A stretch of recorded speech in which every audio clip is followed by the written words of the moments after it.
Just to show you where we are. Maybe this one works. Yeah, that's fine. Rotterdam is over here in the Netherlands. We are right between the North Sea and the river, Rhine. And of course, Holland is famous because the western part of Holland is below sea level. And that's the reason why we have a lot of big dike rings, we call them. So there are a lot of big, giant sand walls of, just to prevent the city of flooding. But we also have the largest harbor of Europe still, and that's actually within the floodplain of the river. But that's actually the highest place we have in the city. Most of our civilians, and we have like 600,000 of them, are living within the city and beneath the sea level. So that's also the reason why we thought, well, we have to take a look at climate change. Luckily, we have a storm surge barrier called the Maasland barrier, it's right over here. And luckily, this feature of this object has a nice feature to it because it can withstand like 50 centimeters of sea level rise. But that's not an excuse to do nothing because we did a lot of climate change analysis last couple of years. And well, I learned a lot from it, and I also learned that we have to do a lot still. How do you do it?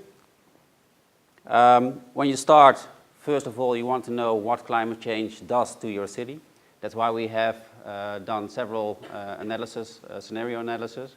You have to look at climate change, and we are stuck with maybe 35 centimeters of sea level rise, but it might be 85. And that's very difficult for our city planners to deal with because what it's going to be, we don't know. It's a lot of uncertainty. And you also face the fact, and I have to say we are looking at 2100, and my city planners are looking to me, are you some sort of stupid because they only look like 40 years ahead, and I'm looking at 2100.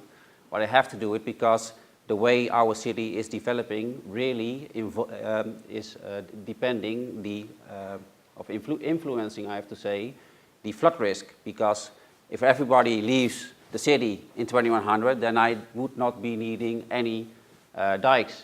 If I might be facing a doubled amount of civilians in our city, I might be having more dikes or a new storm surge barrier. So it's very difficult, but we tried. And we got our scenario. When you take your climate change scenario, you can project it upon your city on all sort of urban system. We did it on our floodplain, for instance. When you take a look at the picture above, it's the 2014 situation. It looks a little bit blue, and in 2100, when you take an extreme climate change scenario, it looks a lot more blue, and that blue is water, of course. And in this area, there are like 40,000 up till 60,000 people living. And the harbor is actually more to the North Sea, and it's also, well, expecting a lot more water, but it's actually a little bit higher because when we developed it, it was elevated. We can use this kind of maps to put into flood damage models, and that's the thing Hans did for me, also with a colleague of him. And the way this was done actually is quite innovative, but it helps you to have an understanding of how much direct and indirect flood damage you will be facing now and in future. It was also done in Ljubljana, in Slovenia, where we went to. And another thing we developed as a tourist tool, and I have to mention this because it's also very nice, it's the Ready for Climate Change tool. It's just a quick check tool, I have to say, just to get all the stakeholders sitting around the table and use their knowledge and to share their understanding of climate change and to get the discussion started. And you might want to have a look at that. When you are working on a long-term scale, but even on the short term, you need a vision. Our city vision is actually quite simple. We said, well, we already have this robust system, we have this storm surge barrier, we have this giant walls of sand, but we need to maintain it and we need to strengthen it. You can do it in a technical way, but we said we have to adapt it and we have to make use of the public space and the infrastructure, and we do not want to do it alone. Actually, we do not own the defense systems. Those are owned by other parties, but we have to cooperate and we have to link it into other city challenges.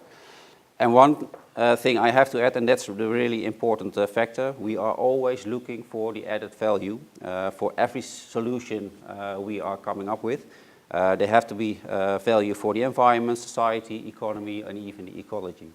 And just to give some examples, and you already have been showing them this morning, the green roofs. We have a large, very extensive program to implement green roofs. Not only to catch rainfall during heavy rain showers, but it also contributes to ecology, and well, Stuart already mentioned that.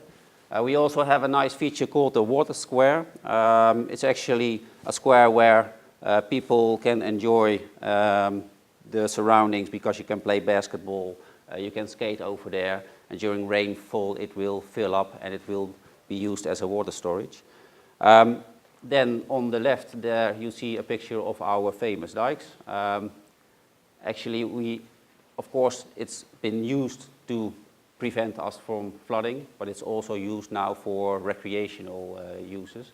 That's why it's more green now, and there are a lot of walking pavements upon it. And the last example I want to give is the floating pavilion.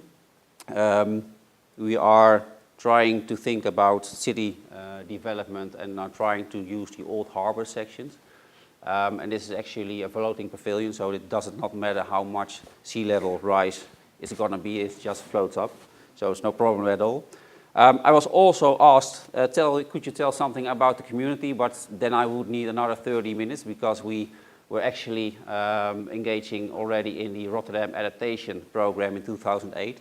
In 2009 we got this national program called the Delta program, and it was basically a collaboration between the national government, the province, the water board, even the safety region or the emergency planning agency.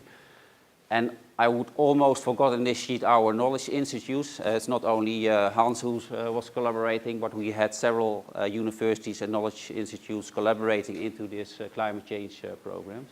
And of course, don't forget Europe. So it's very difficult, and I have to address, or I want to add something to it, because this is very complex. It's also that complex that it was really difficult to engage with the civilians and the companies. And it was actually our experience that, of course, you need them, but we only engaged the civilians and the companies when we got to solutions which were aiming more in their own streets or in their backyard. So that might be different for other countries. It would be nice to have a look at that, maybe later on, maybe in the next phase of Turos. So I'll just wrap it up. It was really superficial maybe, but when you maybe want to do the same thing in Dublin, you might want to analyze and specify the impact of climate change on all urban systems. So I looked at the flood risk system, but you also want to have a look at the sewage system. You want to have a look at the heat stress and see what kind of effects it will have on the city and on the people who use the city. Develop a long-term vision. Develop a flexible strategy, not a very strict one, but be flexible. Because we made a roadmap, and this roadmap goes along up till 2100. But there are several steps in it, and we are now taking the first small steps, which are no regret, and we try to avoid the lock-ins. So think about building a house in a floodplain. It's going to be there for like 50 or 100 years. So you might want to think, well, I'm just going to build it and do it cheaply. And well, climate change is, we don't experience it right at this moment, but you will be facing it the coming decades. So think about it now. So remember, I already saw the word uncertainty, and I saw several words coming up during the presentations. The only certainty I know is the uncertainty, but it's no excuse, so just act. I think climate change adaptation affects all communities. Yes, I have to say all communities. And one thing I also would like to add, and I already saw other people telling the same message, I think, is that there's a process going on of joint fact-finding, because you have to do it together, you have to collaborate. And I also want to say it in just one sentence, because without a shared understanding of the challenges, you will never ever agree on a solution. I think it applies for climate change. It will even applies between your family homes. But it's very important to address this, I think. So I'll just leave you with a question and just think of it. So how are you going to adapt your city to climate change? If you want to get inspiration, I would like to address these two addresses. Of course, tours is also mentioned, and I will leave it to that.